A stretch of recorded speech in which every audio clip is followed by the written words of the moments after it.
You are in danger of living a life so comfortable and soft that you will die without ever realizing your true potential.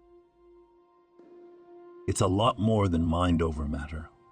It takes relentless self-discipline to schedule suffering into your day every day. Denial is the ultimate comfort zone. The most important conversations you'll ever have are the ones you'll have with yourself. Pain unlocks a secret doorway in the mind, one that leads to both peak performance and beautiful silence. Don't stop when you're tired. Stop when you're done. Everyone fails sometimes, and life isn't supposed to be fair, much less bend to your every whim. You must recognize what you are about to do, highlight what you do not like about it, and spend time visualizing each and every obstacle you can. The ticket to victory often comes down to bringing your very best when you feel your worst. Most wars are won or lost in our own heads. It may be satisfactory, but that's another word for mediocrity. Are you an experienced scuba diver? Great, shed your gear. Take a deep breath and become a 100-foot free diver. Are you a badass triathlete? Cool. Learn how to rock climb. Are you enjoying a wildly successful career? Wonderful. Learn a new language or skill. Get a second degree. Always be willing to embrace ignorance and become the dumb fuck in the classroom again. Because that is the only way to expand your body of knowledge and body of work. It's the only way to expand your mind. We're either getting better or we're getting worse. Breaking the shackles and stretching beyond our own perceived limits takes hard fucking work, oftentimes physical work.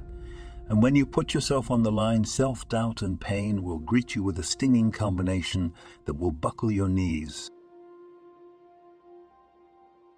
Always be ready to adjust, recalibrate, and stay after it to become better somehow. If you want to master the mind and remove your governor, you'll have to become addicted to hard work. Because passion and obsession, even talent, are only useful tools if you have the work ethic to back them up. Most of us sweep our failures and evil secrets under the rug, but when we run into problems, that rug gets lifted up and our darkness reemerges, floods our soul, and influences the decisions which determine our character. My happiness is my reflection on the suffering during my journey and knowing that I never quit, nor was I guided by anybody on this earth. A lot of us surround ourselves with people who speak to our desire for comfort. People who would rather treat the pain of our wounds and prevent further injury than help us callous over them and try again. We need to surround ourselves with people who will tell us what we need to hear, not what we want to hear, but at the same time not make us feel we're up against the impossible. My mother was my biggest fan. Whenever I failed in life, she was always asking me when and where I would go after it again. She never said, well, maybe it isn't meant to be. The Buddha famously said that life is suffering. I'm not a Buddhist, but I know what he meant, and so do you. To exist in this world, we must contend with humiliation, broken dreams, sadness, and loss. That's just nature.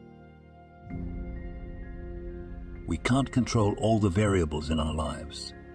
It's about what we do with opportunities revoked or presented to us that determine how a story ends. In every failure, there is something to be gained, even if it's only practice for the next test you'll have to take, because that next test is coming.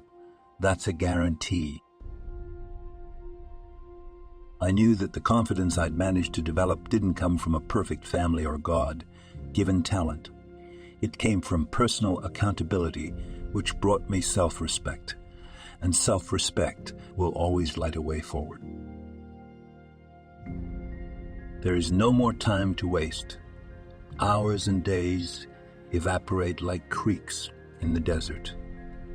That's why it's okay to be cruel to yourself as long as you realize you're doing it to become better. Be more than motivated, be more than driven, become literally obsessed to the point where people think you're fucking nuts.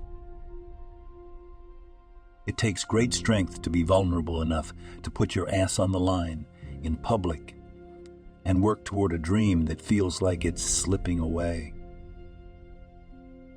Human beings change through study, habit, and stories. When you're driven, whatever is in front of you, whether it's racism, sexism, injuries, divorce, depression, obesity, tragedy, or poverty, becomes fuel for your metamorphosis. We all need small sparks, small accomplishments in our lives to fuel the big ones. Think of your small accomplishments as kindling. When you want a bonfire, you don't start by lighting a big log. You collect some witch's hair, a small pile of hay, or some dry, dead grass. You light that and then add small sticks and bigger sticks before you feed your tree stump into the blaze. Because it's the small sparks which start small fires that eventually build enough heat to burn the whole fucking forest down. The hero is you. Learn how to make money through action, not a textbook. Link in description.